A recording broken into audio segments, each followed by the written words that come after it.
recording.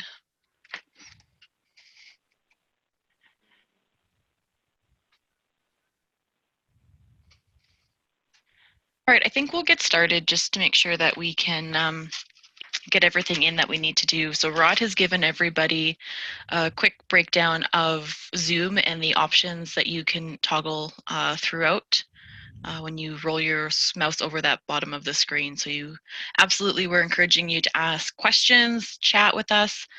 We really want you guys to have an interactive learning experience this evening.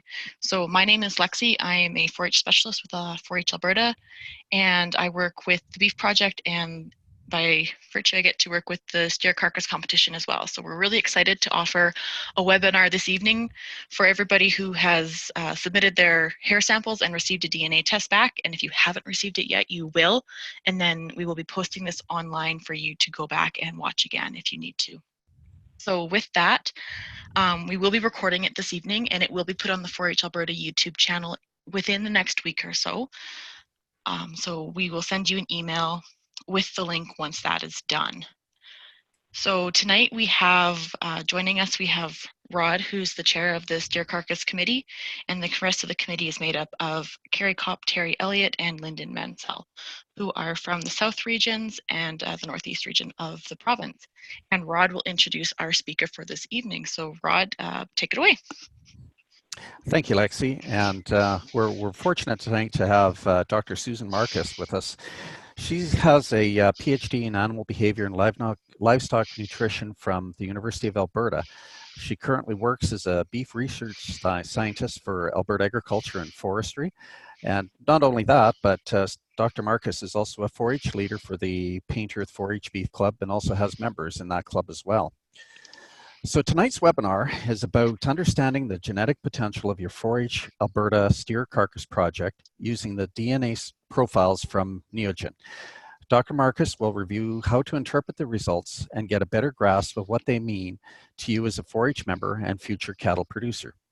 Looking at traits of economic importance and assessing how you can make improvements in your herd will be the focus. There will be time allocated throughout the presentation to answer your questions like I'd mentioned before. So we look forward to Dr. Markus's presentation, and we look forward to all the questions that you may have as members as well. The other thing you're going to see is some of these polls come up. Please answer them as they come up, because that'll help Dr. Markus as she's going through the presentation, sort of dictating or helping to determine what to be talking about as well. So with that, I'm going to turn it over to Dr. Markus, and so the floor is all yours. Thank you, Rod, and thank you, Lexi. It's a pleasure to be invited to speak to you and do this webinar on understanding these DNA beef profiles. And so what I wanted to do today for you is basically the outline for this webinar is look at why we would DNA test and how these tools have been getting more accurate over time.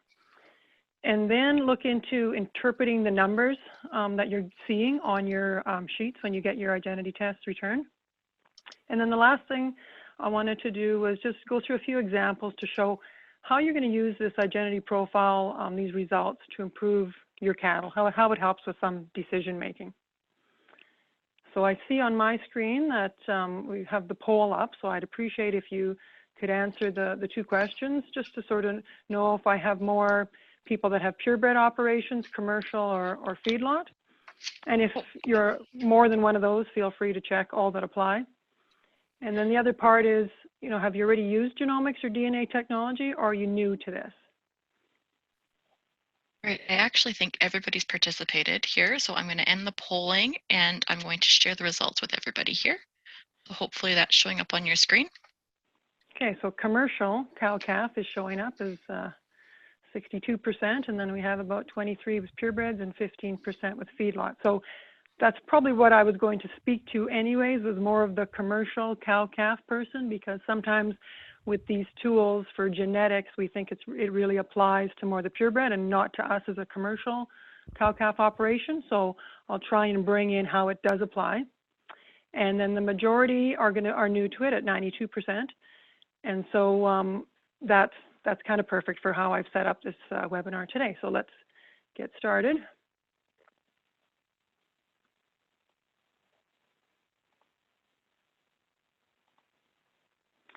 So the first question that you probably want answered is, why would you even do the test? And basically, if we look at this Identity Beef profile, and it's really one tool that you have, we look at them as risk reduction tools for the livestock industry. And the risk that you're reducing is when you make decisions about breeding and mating and culling and selecting, this type of a tool is helping you to do that. So it's helping you to do it sooner than you would if you'd had to wait and see the animals actually grow and perform and end up, you know, for your carcass traits, having to wait for them to be slaughtered before you can actually measure those certain traits. So it's a risk reduction tool, and if you think of your cow-calf operation, you've got some females that you might be considering putting into your operation, some replacement heifers. And when you do that, you have choices of what bulls you might breed them to, and whether it's two different breeds you're deciding between, or different types within a breed, a newer genetic yearling bull or an old proven bull. All those things are really going to reflect in your calf crop. So whatever you have now as a calf crop, and whatever you have now as a cow herd, has reflected all those decisions you made over the years to mate and what breed choice. So the DNA test is helping us to make those decisions quicker, because we can get information on an animal, its genetic potential, right away when we have that test result back, as opposed to waiting for the animal to grow, like I said. So it does that quicker for us. I want to show you, though, next, when we didn't have the tools, what can happen. So on this chart, you'll see it's an example with Red Angus and the cow size over the last 50 years, how it's changed. And so if I look at the years, we looked at 1945 and tracked to 1995 in that 50-year time frame. We looked at the average cow's maintenance energy requirements, so basically what she needs to eat and energy to maintain herself. And in the 40s and 50s and even the 60s up to the early 70s, cows were fairly efficient, as this number is negative, fairly efficient, and they were smaller. And about the 70s, things really changed. Cows started to get bigger. They got bigger in size and they ate more. And all the way up until about the 90s, do we kind of correct this? So I've put my red arrow here in the 70s. And at this point, what happened was that the industry had access to EPDs. And in the 70s and 80s, some of you might have parents or grandparents that remember this, but I was in Manitoba when my father had cattle, and at that time the government would come out and they called it the ROP program, Record of Performance. And the thinking was we should select for cattle that have the highest average daily gains, because if we select for those cattle, we'll get animals that can meet their end market weight sooner. And so that should make us more profitable. So the government had a program where and it probably was in other provinces as well, but I was in Manitoba at the time, and I remember the government coming out with weigh scales, and you could weigh all your replacement heifers, and you could select the ones that had the highest average daily gain. But what you have to remember is if you're only picking one trait, you're going to also affect other traits. An average daily gain is an output trait. So in order to get average daily gain, you have to put feed into the animal. So the part of the equation that wasn't looked at here was what are they eating to get that high average daily gain? And cattle that are not very efficient will eat a lot to get that gain. Cattle that are efficient eat less to get that gain. And so we weren't tracking which were the efficient cattle and the high average daily gains. We were just picking cattle that had high average daily gain. And so that got us into some trouble with cattle that basically got bigger and bigger and ate more and actually cost us more. So I'm going to put that into pictures here. And here's some pictures I was able to get at some different shows. In the 50s, we have this very small-framed, typical Angus heifer, deep-bodied, short, wide. Then in the 70s, the genetics changed, and the show ring trend was to get some height and some length to those females. And so the champions in the 70s looked like this one. Then in the 90s, they were still tall and long, but the depth of body was starting to come back a bit, because we knew at that point that these cattle were just getting too big and they were costing too much to feed. And so that was eating away at our profitability. And in the 2000s and today's show ring, you'll see more of this moderate red Angus heifer type with a deeper bodied, a little less leg on her. So you know this happened, and the reason is because we chased trends basically on one trait. And so that means, you know, if you do that, you can get undesirable traits and get too extreme. So I want to switch back to how these DNA profiles, this identity panel, you know, how has it come to be? I think they started in about 2003. So they have about 17 years worth of data put into this panel today. But what you need to know is that when you look at estimating the genetic potential of an animal, and that's really what this identity panel is doing for you, it's giving you an indication, and the numbers are basically a scale of 1 to 10, but it's giving you an indication of the genetic potential in your animal for that particular trait. You'll need to have a group of animals called your reference database, or your population database that you test against. So if I have a big group of Angus animals and they look at their DNA, and they can look at different SNPs and see which are associated with certain traits, the more animals you put into that database, the more accurate your tool becomes. And so comparing this identity panel when it started in 2003 to what it's become now is very different, because we have more animals in the last 15 or so years, and so it's more accurate today than it would have been back when it started. And I know some people, I've talked to different producers that have said, well, I tried it, I tested some animals, but really wasn't that predictive for me. It really didn't predict much. I was all over the map. And part of that reason is the accuracy when it started 15 years ago was not going to be as high as it is now. And in the future, it'll get better, because more animals in the database, more information they collect, improves the accuracy. So that's allowing us to make better mating and culling decisions. So it becomes more accurate for our genetic selection. And we can also use it to refine some branding programs, like Certified Angus Beef, Sterling Silver, whatever the program is. If you're looking for certain traits to come into a branding program, if you want more marbling or more lean meat yield, then you can select animals to get that program refined. So when we have accuracy improving over the years, it'll also improve the predictions that this tool can give you. So we know that's happening. I wanted to show you a slide that puts that into a little better picture. Don't worry about everything on here, but I've just put these carcass traits together. So we have, looking at the traits of just marbling, your fat, your ribeye area, your lean meat yield, and your yield grade. And it's showing the accuracy, sort of the average of these different traits, how accurate they are in this column, and then the range in that accuracy. So the average is 32, but there's a range 28 to 45. So a fair bit of a range, but it's going up to 50, so that's getting pretty accurate. And those are the carcass traits.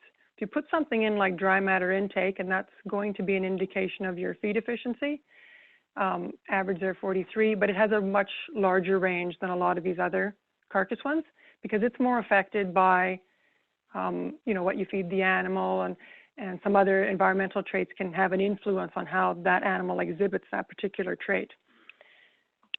So when we look at the correlation, which is the relationship between what these identity tests are telling you and the actual trait when you measure it, they're actually quite high. These are nice high or moderately high correlations for these traits. And again, when you look down, so what I'm saying is carcass traits have a good relationship when we look at what the DNA profile can tell us compared to when you actually measure it. When you get down to something like your dry matter intake, has less of a correlation. And so that's something you need to know. Some traits are highly heritable and have very high correlation, so they are very good predictors. And other traits have a little less heritability, and so they're not as good predictors. So certainly using this tool for Carcass Traits is a good way to go because it has good relationships and it is improving. So with that, I wanted to just have a stopping point here in case you wanted to ask any questions, or if some questions have come up on the whole accuracy, why you would test, anything related to those aspects before I go into looking at one of your identity panels and just assessing what these numbers mean. Are there any questions that have come up? We aren't seeing any questions, so if you have a question to type in, just along the bottom of your screen, if you're not seeing it, just scroll along the bottom of your screen and you should see an option to chat. You, based on the size of your screen, you might have to click on more, the more option, and see the chat available there. One question for you, Susan, that I have is SNPs. Can you explain that to the participants as to what they are? So the SNP, or the SNP, is a single nucleotide polymorphism, and it's basically a snapshot of the whole genome of an animal, but they're taking little pieces of it. So the tests can be anywhere from 20,000, 50,000. You hear of a 50K SNP, that's 50,000 SNPs. So they're looking at 50,000 places on the whole genome. And I mean, the genome of a cattle, they have 30 chromosome pairs. I mean, humans have 23. The cattle have 30. And there's 3 billion base pairs in there. So there's a lot to look at. These tests take SNPs and look at only some of those because some are very telling for certain traits. And they found where if they look at certain SNPs that they reflect what the traits are that they're going to show. So a lot of these tests, the 50K panel, maybe now because price has come down with this technology, 50K very common, 80K, even 700,000 SNPs are possible in some of these tests. And generally, the more SNPs you look at, the higher the price will be of the test. I believe for the test that you have gotten here, the identity basic beef profile, it might be 50,000 SNPs.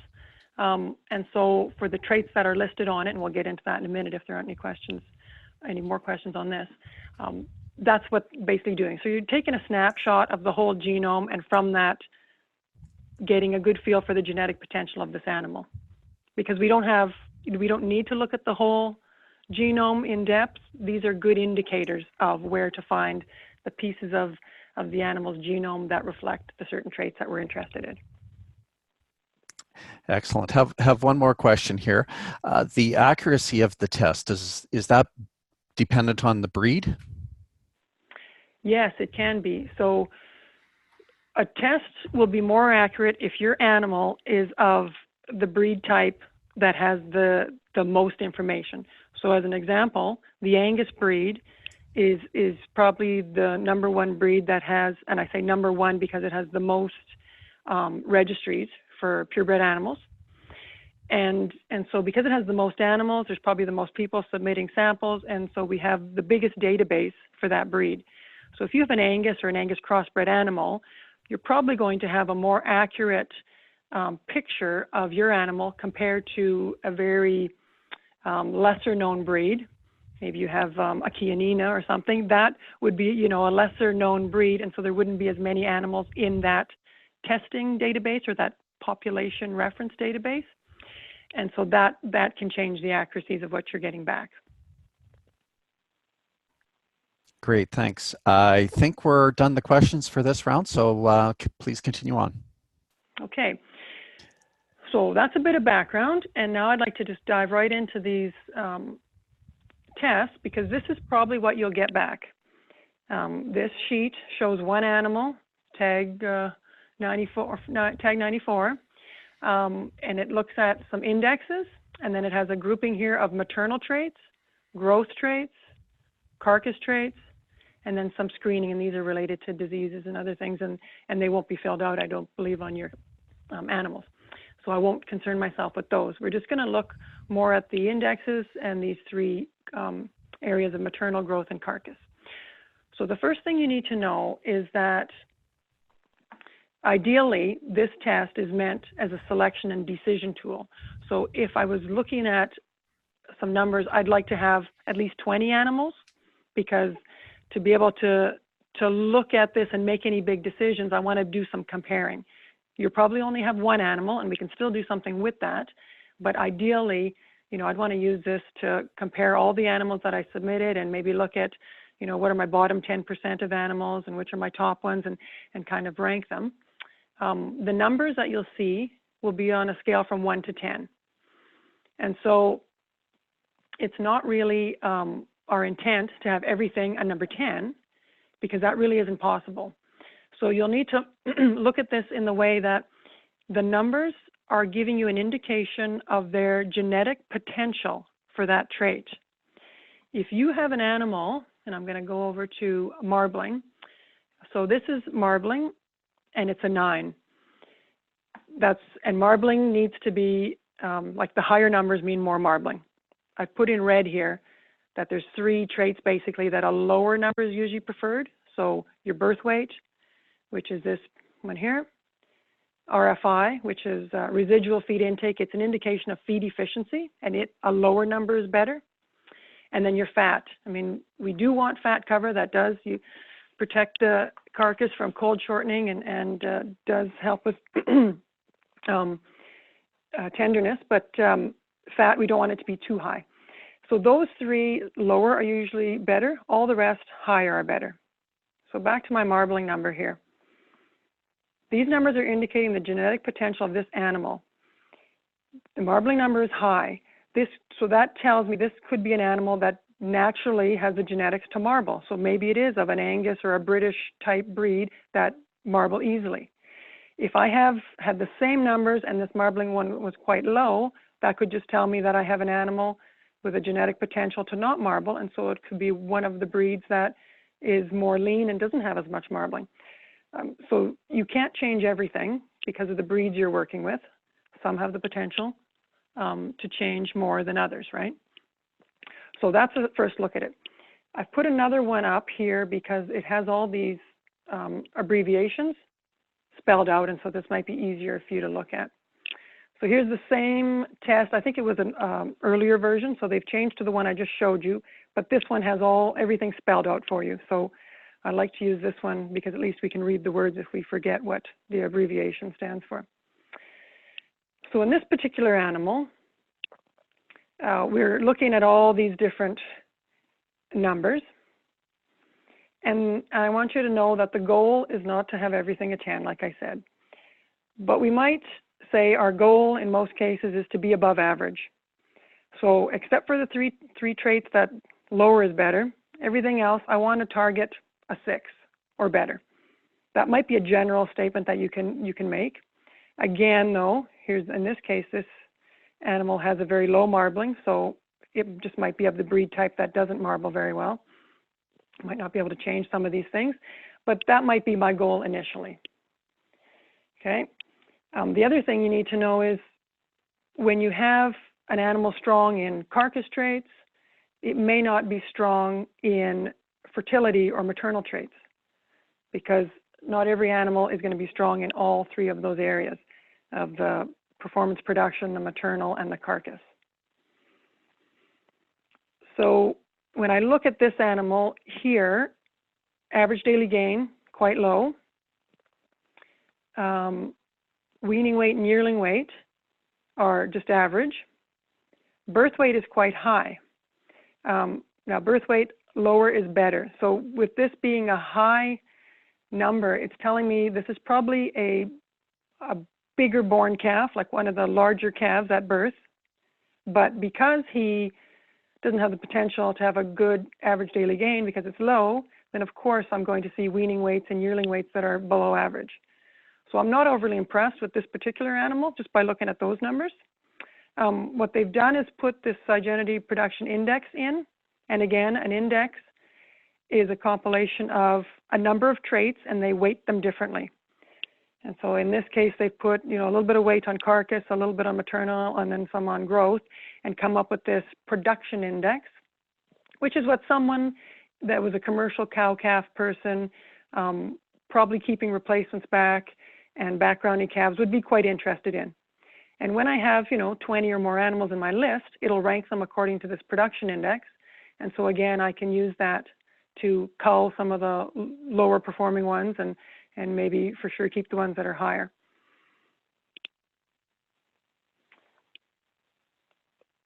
So let me move to just a few points again, just to make sure you understand the science and the data on some of this, that when you have one animal's information, you can't say it's an average of anything.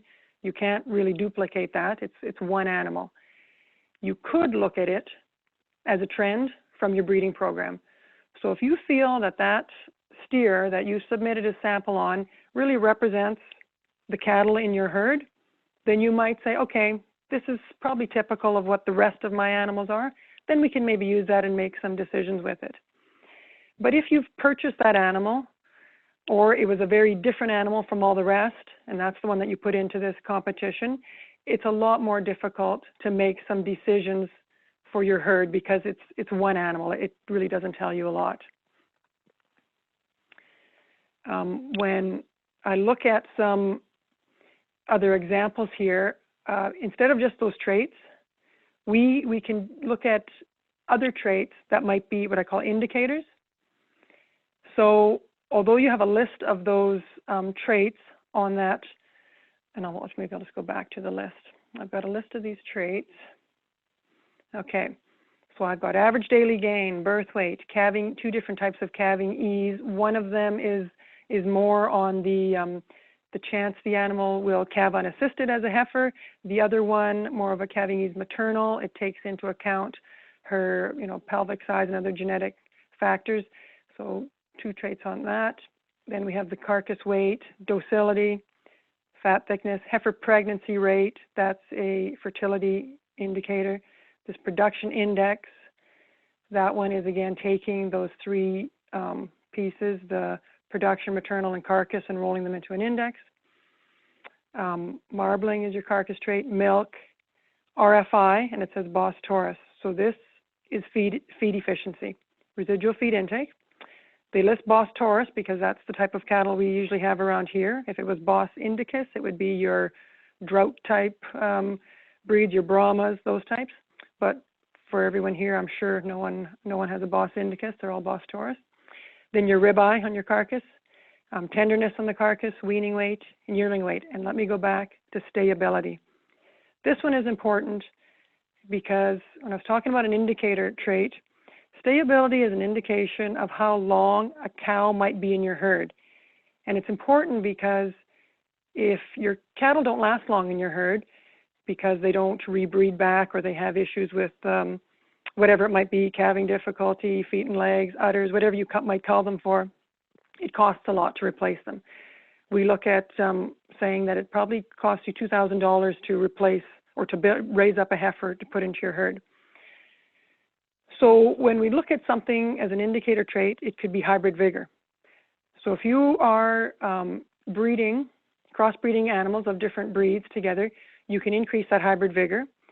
And the more hybrid vigor you have, the more it's beneficial for the stayability. Okay, so stayability and feed efficiency are the 2 that are impacted by more hybrid vigor or more crossbreeding in your animals. So that's why it's important that they're on this list because they do affect profitability.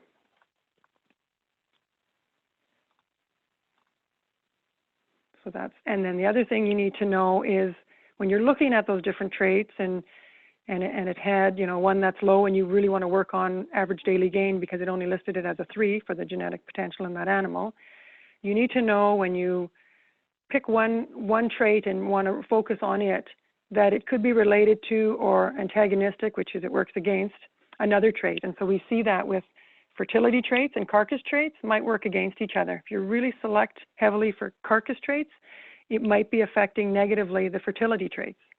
So although we have animals with a lot of carcass traits, we might be losing our fertility. And so you need to understand, what your ranch is all about and what's important to you. And if the cow herd, you need to keep fertility, because that's your number one for profitability. It needs to have a live calf. That you can always put on different bull power, a different type of bull to get those carcass traits. So those are all the decisions that you'll need to make and think about as you look at these animals. The other thing about these traits is that some of the traits on that list are good for selection. I mean, we can select for them, like weaning weight. If you want to select for weaning weights, you'll make progress in the genetics because it's a highly heritable trait. And so you can select for it, and in your next calf crop, you'll probably see the progress on that. Other traits, like feed efficiency, or the RFI trait, is more of what we're calling a management trait. You can select for it, but it takes a long time, multiple generations, before you might see those results in your herd. The thing about it being a management trait is select for it, and when you have the animals with the listing of RFI, what you do with it is you sort them into groups. So I may have a group of animals, crossbred cows, that I'm feeding, and when I put my whatever bull type and with the traits that I desire to make the right calves for my operation, I'll get a number of different types of calves with varying feed efficiency. If I know what they are, I can sort them off. And so maybe the ones that are low feed efficiency, I sort off from the ones that are higher feed efficiency, because those higher feed efficiency ones will eat less, and if they have equally good average daily gain, they'll reach market weight sooner. And so that's why I would sort them differently. So that's where this tool can really help with your management, sorting groups of animals that will probably perform similarly off from other animals so that you can target marketings and reach, have your pens uniform for that marketing time. But again, I want to stress, single trait selection is not how we do it. That's why make sure you look at a group of traits that you're going to follow and not just one. That was my example in the beginning with, following average daily gain and getting bigger cows that ate more. It takes a while to recover from that. So the next thing I want to show you is a schematic, because we have these animals, and you might be saying from your identity test, if you had multiple animals to look at, you might see that animals that are related, you say, why are they so different? I might have some animals that I think should be, very closely related because they were from the same bull and the cows were siblings. There could be something like that. But you see such different outcomes on the identity test, and I want to show how that works.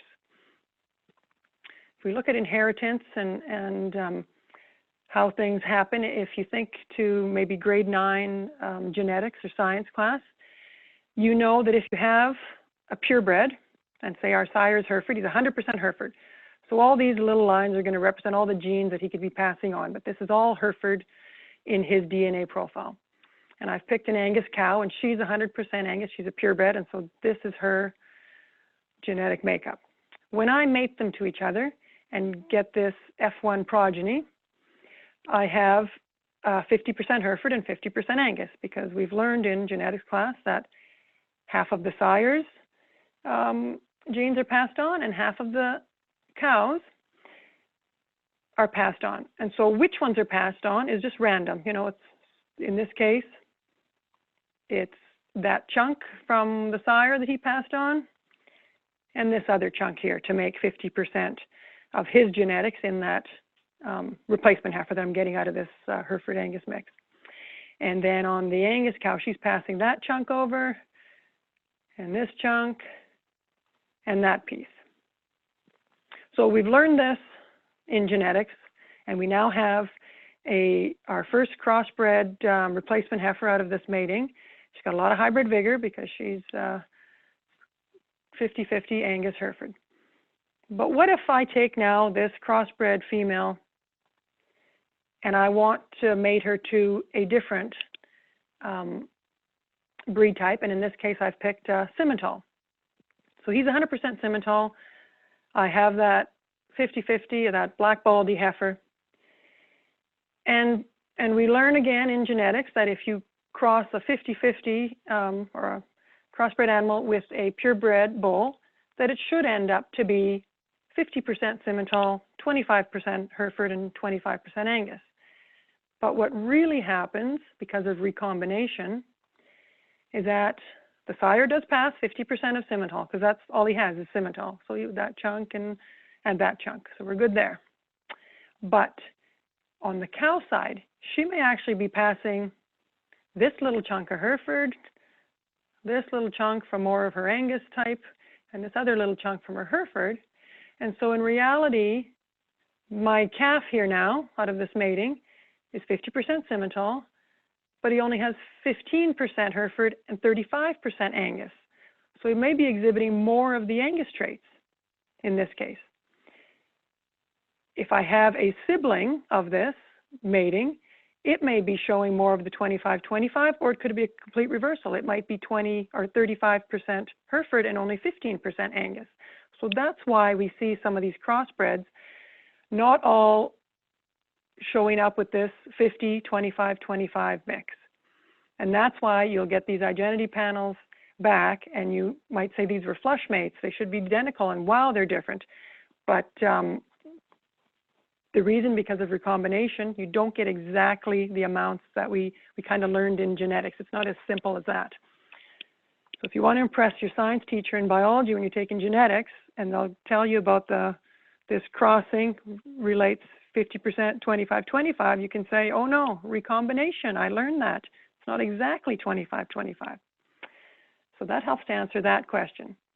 So that's another spot where I thought perhaps you may have questions on the whole passing of traits and why some animals, you know, look a certain way, before I go into the final section of this webinar on just a couple examples of using some of the breeding and trait selections in your decisions. Hi, Susan. We actually had a question just before we jumped into the last one. And I think it relates to the banks of genetics that we have, or the banks that are available. So what would a lesser known breed be, or what breeds are there banks to compare the samples to? Yeah, so I believe there's 7 breeds that are really good, that have a lot of animals to test against. And that would be your Angus, your Simmental, and then your Hereford, Shorthorn, Gelbvieh, Limousin. That's 6, and I always forget what the last one is. Oh, Charolais is in there as well. So those ones have the bigger Holstein is up there as well too. I know if we're talking dairy breeds, that's another one. And then the lesser known breeds that we would have, I mean, Neogen now is owned, like the Agenity is owned by Neogen, and so they have access to the American database. So they could have other breeds in there that they have good populations of. Some of the Brahma types, like I said, Bos indicus.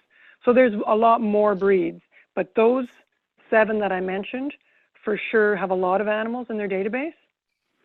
And so when you put in your, submit your sample, you need to tell them what breed type it's close, you think it is, so that they can match it to the best database. But these databases they've been using them for validation testing, and they're getting better and better because there's so many animals and so many crossbreds.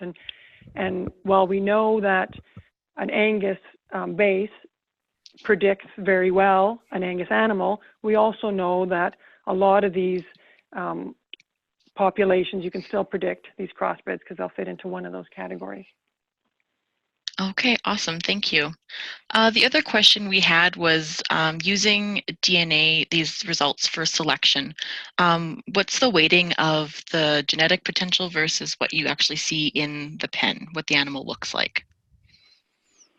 Okay, so I'm not sure if I'm totally understanding that question, because what we're talking about is we have are you talking about the indexes?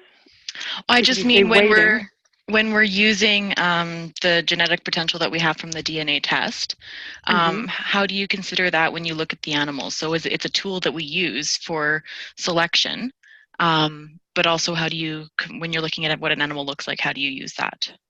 that information. Okay, so if they're looking at confirmation, yes, I'm hoping I'm answering this yes, question yeah, correctly. yeah, phenotype and genotype, yeah. Okay, so if you're considering the conformation of the animal, of course, certain traits, and maybe I should go back to that profile so we have them all. So we have our carcass traits and ribeye area. Let me go back here. Okay, so this is our list of traits that you'll get. And if you're looking at conformation, well, we can look at things like, well, I'll say weights, because yearling weights and weaning weights, ribeye area, you can look at the animal and see some of these things in it. So of course you can use that as an indicator of how to improve the animal. You can't use it really to see marbling.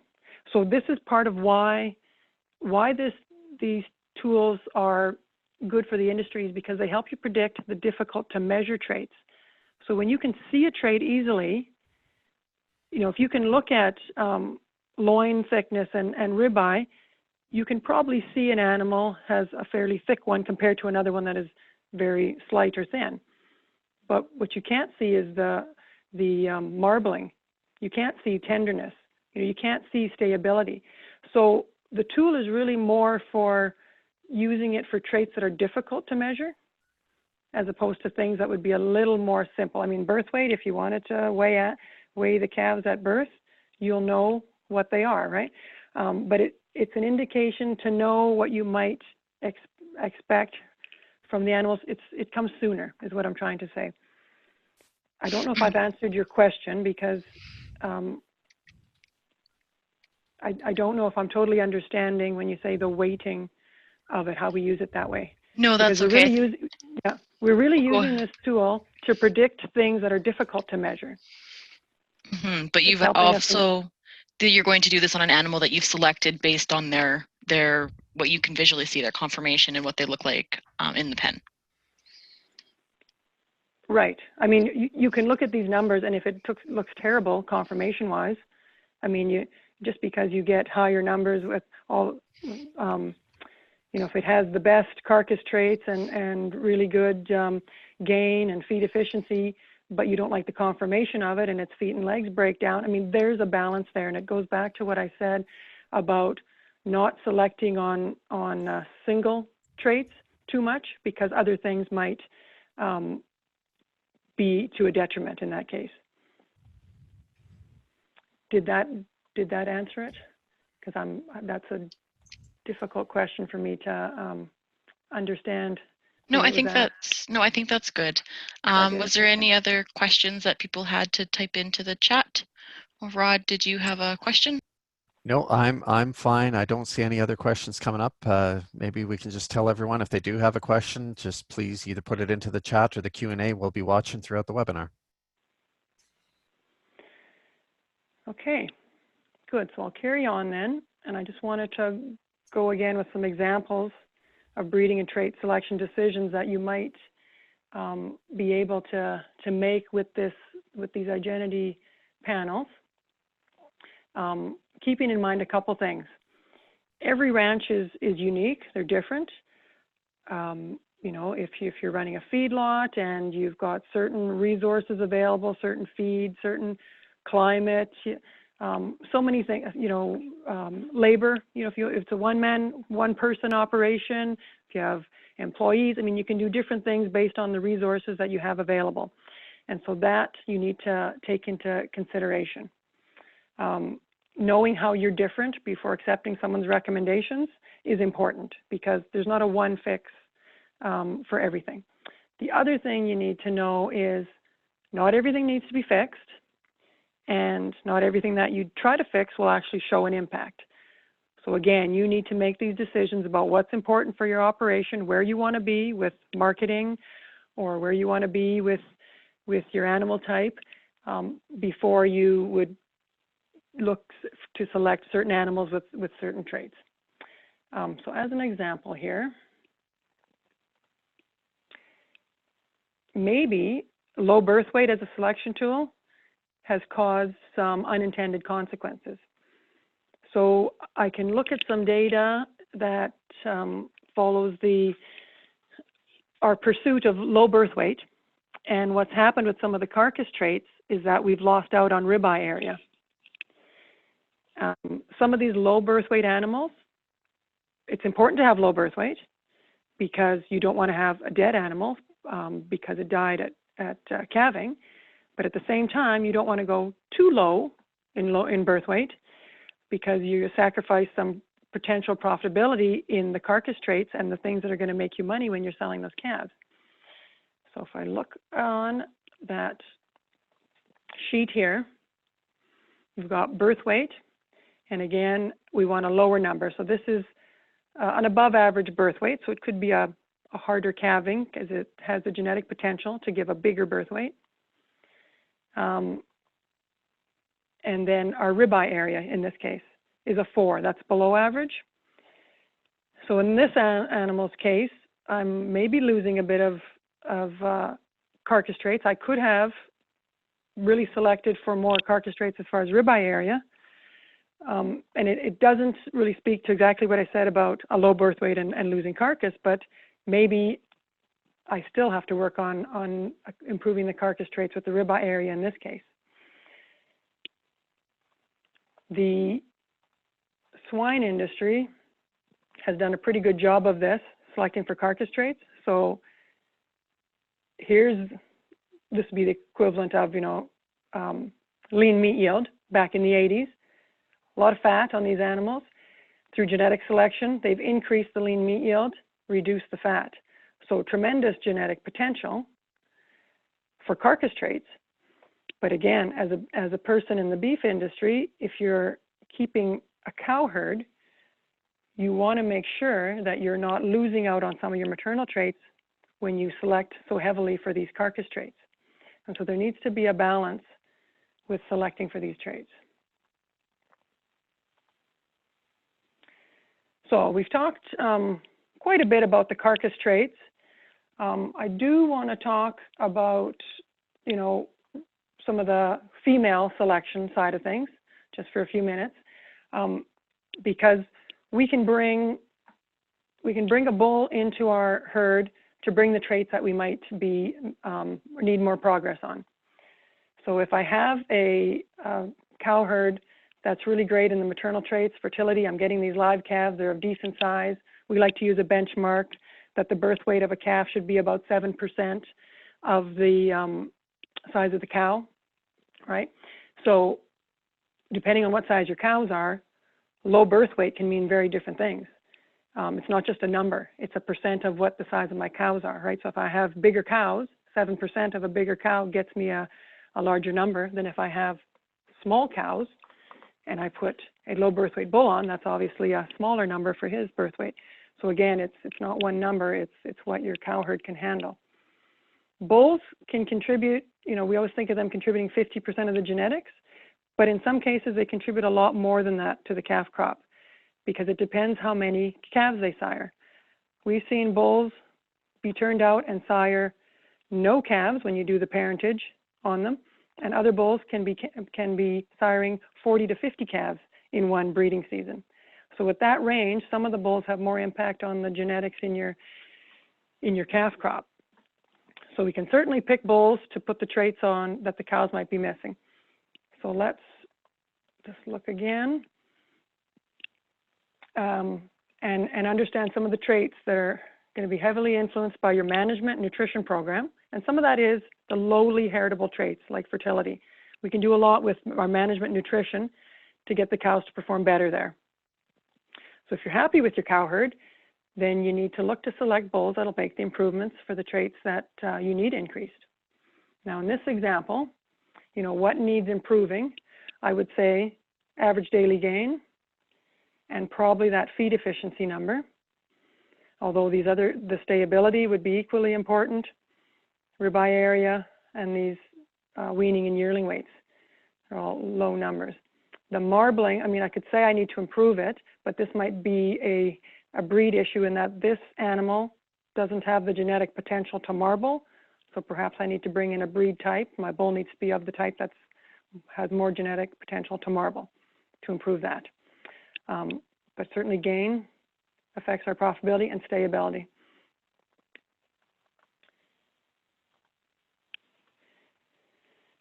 So let's talk about feed efficiency, because that's a real important one. And sometimes we think that feed efficiency is only important for someone in the feedlot, that you want to have feed efficient animals. But think about it this way. Every day you have to feed your cows, whether it's pasture that they're eating in the summer or winter feed for the winter.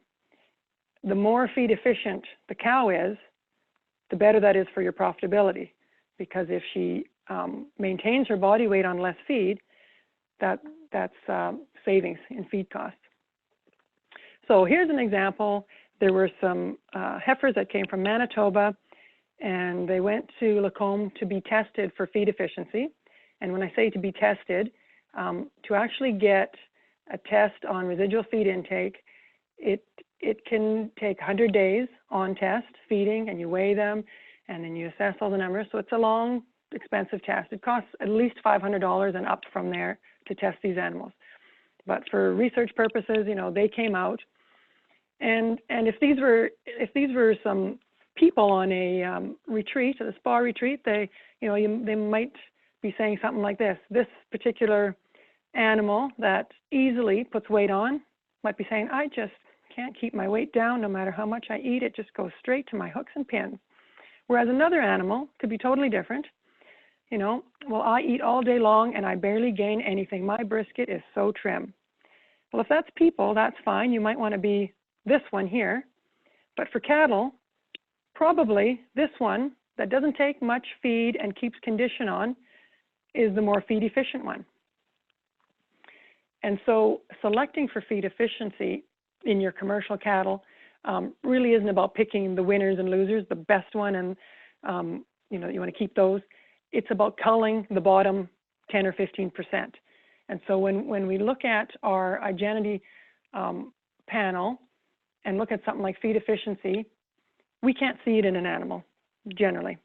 I mean, we could say that if it was really cold and animals had limited resources, limited feed supply, that maybe the ones that keep their back fat on are probably a little more feed efficient, but we have no way of knowing that because we can't measure all the feed that she's eating to keep that back fat on.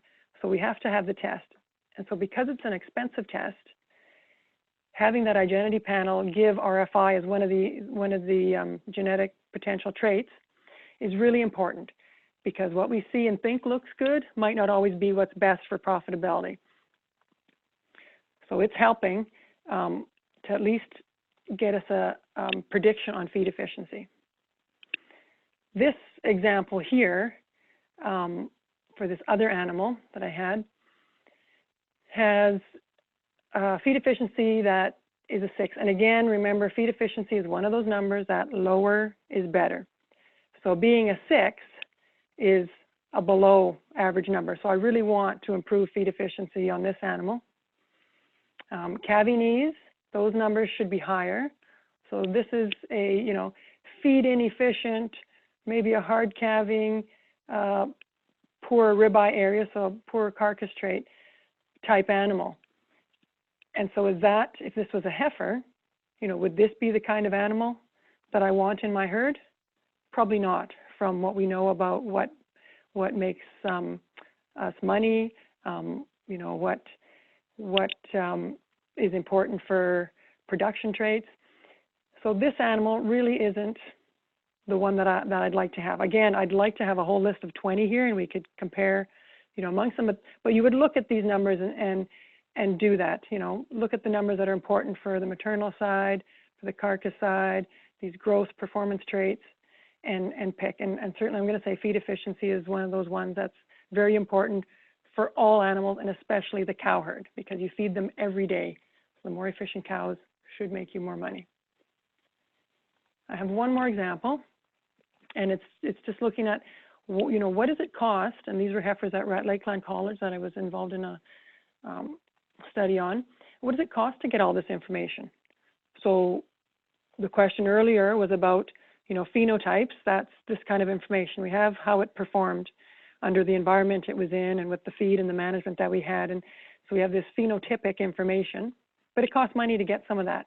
To get this back fat and ribeye area, I had to get an ultrasound technician out, so probably $10 a head for that. information. You know, weaning weight, sure, we have a scale and we just run them across to get our weights. The average daily gain on the test when we were testing for the feed efficiency. Again, just time and people to do that. The RFI test, probably $500 to $750 to test for that.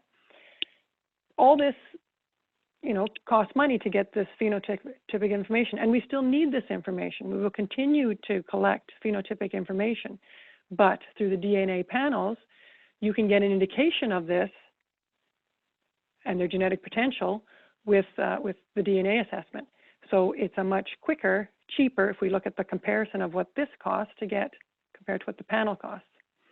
And so that's important to know that, you know, will you see a return on your investment when you either do all the testing you need to get phenotypic information, or you pay $40 for that identity panel and you get a good indication of what you have. And then that allows you, through your record keeping system, because it's always important to have a record keeping system so you can go back and compare and see where you've been, where you're going with your herd, how things change over time. Are you meeting certain benchmarks? Are you above industry average, below? You know, you need to look at a couple of years to see trends, to see how the animals are doing and rank them. And when you can rank them and see how they're doing, then it makes your decisions on culling and selecting a lot easier. So the end now is these takeaway messages. And I hope I've answered the questions that you have. And if you have any, I'll take them after this. But 4 main messages: that this genomics and this DNA testing is really helping the beef industry predict genetic potential. So it's prediction, and it's a, like I said, risk reduction tool for the industry. So we don't have to wait to see things. We don't have to wait until the animal is slaughtered. We don't have to wait until a bunch of offspring are born and we test and, you know, get the phenotypic information on them. We can get a prediction and have a pretty good idea of where they're headed for how they'll perform. Know that the accuracy of this tool improves when more animals have their data entered.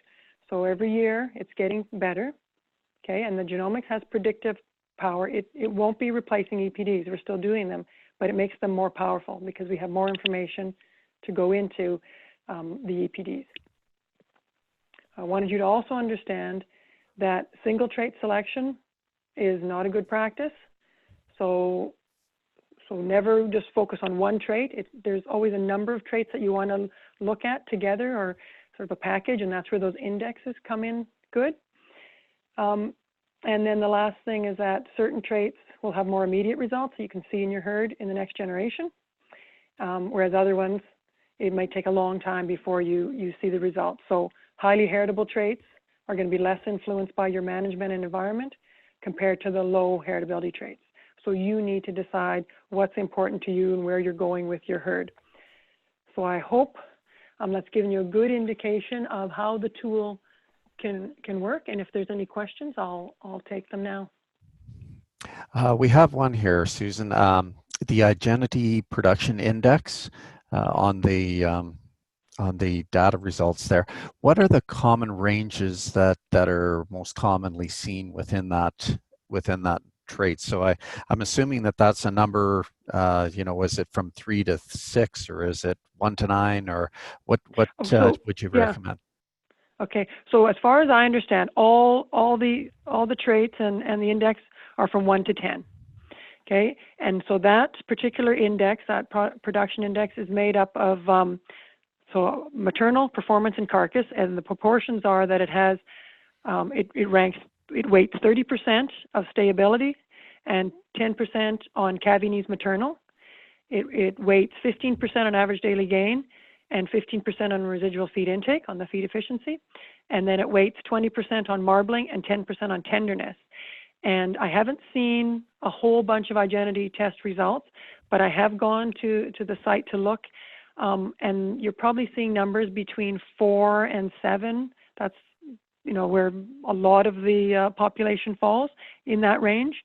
I mean, every animal is going to be an individual, but you're seeing that kind of a range as far as where they fall on that particular index number. But it is weighted with what I had said, those different traits.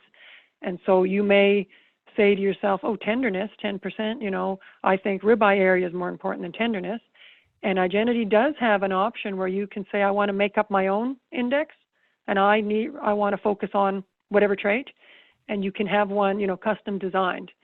That is an option that they do give you, but they have come up with this proportion and this weighting system on the maternal performance and carcass traits because they've looked at it from, I guess, profitability and production, that these are the most important traits. And we know these are the ones that really impact your profitability. And so that's why they've come up with this weighting. Okay. So based on that ratio that you provided, somewhere between 4 and 7 is a good number. Yeah, well, that's where the population seems to fall. So if we look at all the animals that could be tested, or any population, there's going to be the average and where they fall, and then there's going to be some that are much below and much above. So that normal distribution curve, or where animals normally fall, is between 4 and 7. And there's going to be some on the, outliers on the other side. So for typical numbers, or for normally distributed numbers, 4 to 7 is going to be the majority. Doesn't mean you can't move them to one end of that scheme, or that if you need to, but that's where you'll see typically the numbers fall. Could we get those percentages again? We've just got a question come up on that, on the different ratios. Okay, so maternal, they have 30% weighted on stayability, 10% weighted on the calving ease maternal. For the performance, then they've put 15% on average daily gain and 15% on RFI, or residual feed intake. And then for carcass, they've put 20% on marbling and 10% on tenderness. Thank you. Any other questions? I see one coming up on the other one here. How many different ways can you collect a sample? So I'm assuming a DNA sample. Yeah, so you can do hair, blood, semen. What else is there? I think that's it. So but what you need to know is, and I don't know what do you think most of the members did for this? Hair? Hair. All hair. Okay. So they're probably well aware that when you do hair samples, you need to pull from the switch of the tail, and you want to get that little follicle root end attached. You can't cut the hair. They need that sort of tissue bit on there from the follicle. So that's the hair sample. From the blood, there is it's almost like an ear tagger that does a tissue punch. And so you can punch into the ear and get a little tissue sample, and it goes right into a little sampling bag and send that away. That's another one. Blood, you can certainly draw blood and do it that way. The one thing you need to know is the age of the animal. Now, obviously, for these carcass steers, they would have been older when they collected the sample, I'm assuming. If you collect from a newborn calf, if it has amniotic fluid and is still wet, that can sort of affect the results you get. So it's not recommended to take it from that new of a calf. But certainly if it's, a week-old calf, you'll be fine. Other than that, most people do the hair because it's the easiest. But you can certainly take a tissue type sample and the blood, or semen from a bull to get DNA on it. Okay, we have another question here. If the results that we see across the indexes are fairly average, number 5 is an example, does this mean that you have an average animal? Yes. So, but average, of how big is their pool, there's a lot of animals in there. And that's why I said you can't focus everything to say, I want to reach a 10 on everything. You just want to be above average.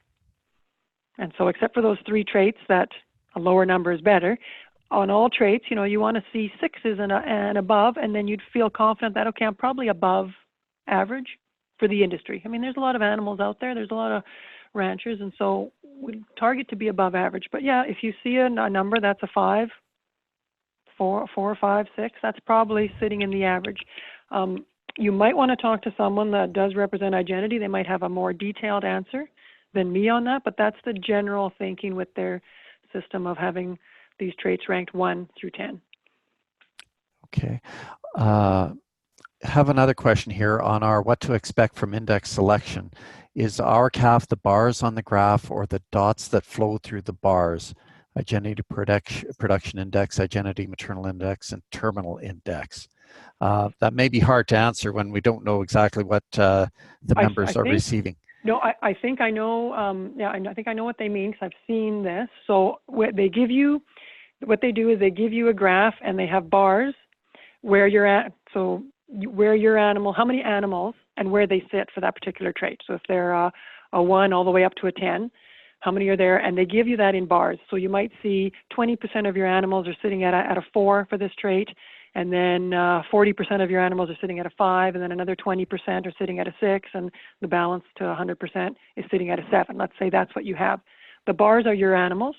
Then when they make the lines going through the bars, what that is all the data they've collected, all the information, that's sort of the whole population out there where they sit. So the way you use that is if those lines running across your bars show that the graph is sitting more to the higher end, then your animals are below the industry average. But if that particular trait, yours are shifted higher, then yours are above average. It's hard to not have the visual in front of me, and I didn't put it in as one of the slides. But actually, Susan, I've pulled it up. Is it all right if I share my screen and then everybody can see it? Do I stop No, sharing? that's all right. I'll just take over. Okay. So we should be seeing, are you seeing it or what are we seeing? I'm seeing it, yeah. Okay, perfect. There you go. Okay, I'm seeing it. So, okay, this is a little different than the one I was explaining. Oh, was it? Oh, was it? Okay. But I think, let me just orient myself to this. Production index trends, yeah. And traits, because I haven't seen this one. Okay, expected trend. Or is this not what you were describing? I had a different one in mind, but this could be the same one, just shown differently. I might have been going on an old one because they changed everything in the last year. Mm-hmm. Change.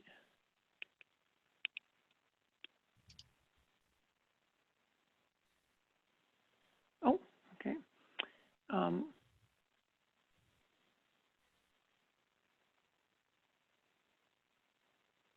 Yeah, this is maybe a little different. Okay.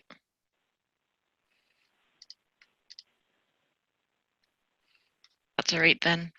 Yeah, because it's showing the weighting there, selection pressure. So you see the percentages,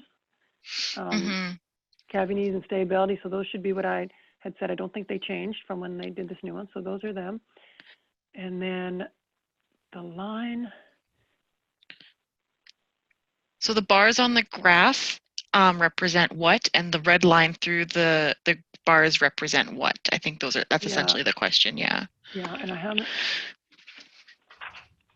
don't know if I have this one in any of my. I'll just look through some of my material that I had because I don't think I have this one. We can get back to them on that. Yeah.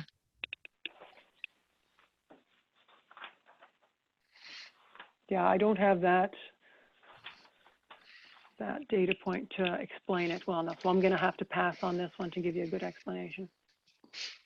Sure, that's all right. All right. Was there no other questions at this time? So perfect. Susan, did you have another screen to share, or were you? No, I good? I was done there. Yeah. All right, sounds good. And if we don't have any other questions, I'm just going to take a quick opportunity here to share this slide with everybody. And so I wanted to highlight, first of all, we have Genome Alberta as a sponsor. So they are the ones who actually got us started on doing DNA testing with the Carcass competition, just to see what was the genetics of every animal. So thank you to them for that. And some key dates to remember. So mark your calendars. March 10th will be the next webinar where we have Marketing Your 4-H Beef. So that's pretty self-explanatory. We'll be talking about marketing your 4-H animals. April 14th, we have Making the Grade webinar. So we'll be talking about the grading system and how that works. So something that you might find important or interesting for when you take your animals to be harvested, which is what we have coming up after that in May and June. As has been sent to you in emails, you will have your drop-off and harvest dates as indicated. Hopefully you have those marked in your calendars. And then July 17th, we will have a final wrap-up event in Central Alberta. So we're working hard to fill the shoes that we well, based on last year's results, we have amazing and big shoes to fill. So we're working hard to get you guys some information on that, but know that it will be July 17th in Central Alberta.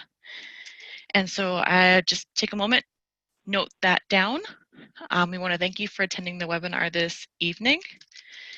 And the recorded version of the webinar will be uploaded to the 4-H Alberta YouTube channel, and then we'll send you a link once it's live. And if you have a suggestion for a webinar topic, please, please, please email me. You can see my email on the screen. We're looking for ideas about what you guys want to learn about. So with that, I'll turn it over to Rod for one last comment, and thank you very much for joining us this evening. Thank you, Lexi, and we'd certainly like to thank Dr. Markus for conducting the webinar tonight. We found the information extremely valuable, Susan, and we'd just like to express our thanks for you to take your time out of your busy schedule and conduct the webinar for us this evening. Oh, you're most welcome. All right. Well, thank you very much, and I hope everybody has a great evening. Okay, thank you. Goodbye, everyone.